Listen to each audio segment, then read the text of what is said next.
Everyone wants to be happy. Everyone wants to be free. Everyone wants to be someone. On this we can all agree. How can I ever be happy? How can I ever be free? I ask myself this question, and a voice keeps calling to me. You'll never find complete peace of mind in this old world,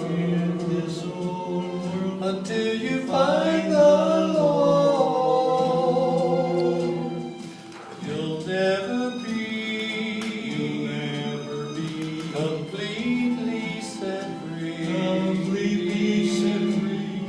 in this old world, until you find the Lord.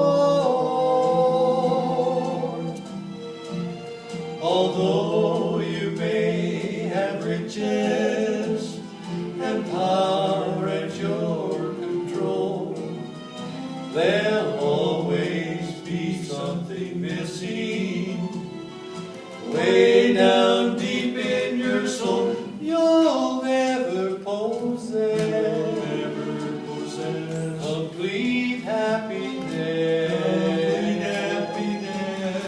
in this old world, until you find the Lord. Although you may have riches and power at your control, there'll always be something missing